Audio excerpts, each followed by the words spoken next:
But first, we're going to be joined by a guest with an important message about the dangers of texting and driving, what you need to know. Coming up.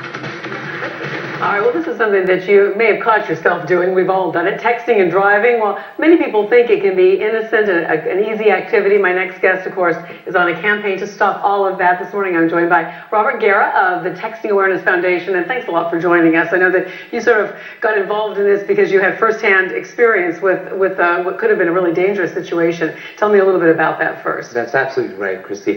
What happened was I have a company that we provide educational shows at schools throughout Dade County and Broward County as well. And there was one particular day we had a whole bunch of shows going on. There was this accident on 95, so I wanted to warn all my employees about it. So, not thinking, I sent a mass text to all of them, letting them know. Unfortunately, one of my employees, while reading the text, actually slammed into the back of a truck. Right, I think we have the picture, obviously, to show for it. Now, this employee was okay, thank goodness. Thank goodness for that. Right, but it gave you some sleepless nights afterwards. I mean, here, you're thinking you're doing something good, letting your employees know that there's an accident, but in reality, that person picking up the text really could have gotten hurt. That's absolutely true. Right. It was full of a lot of what ifs. What if he would have been hurt? What if he would have ran over a little boy or a little girl?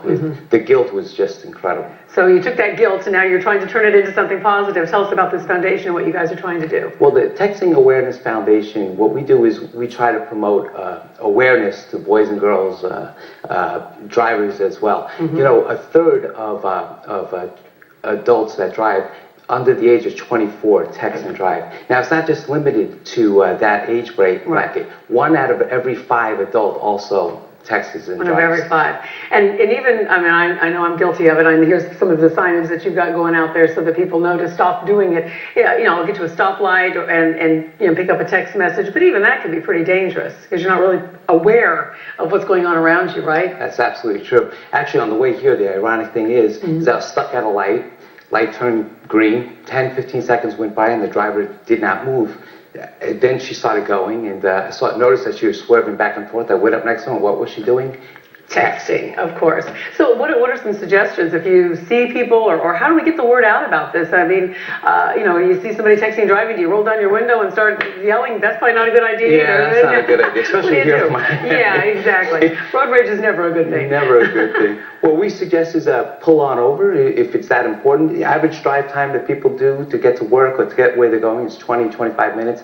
Obviously, that message could wait. It's more important than, you know, it's not as important as saving a life. Yeah, getting there safely. And in terms of accidents, we really know that a lot of accidents are caused by people texting and driving, correct? That's absolutely correct. In 2009, the figures show that 5,500 fatalities were reported nationwide due to texting while driving. Yeah, so really important to get the word out. So you got the signs going up places, you're just going into businesses and just really trying, and into schools and really trying to educate the public. Exactly. We do have a presentation that we do at driver ed schools. We have a video, incidentally, that we show to people.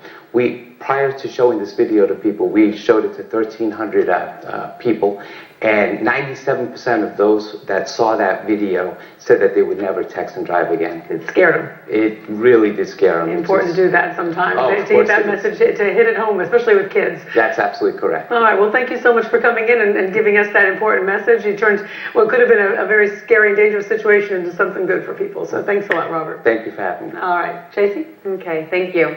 Now to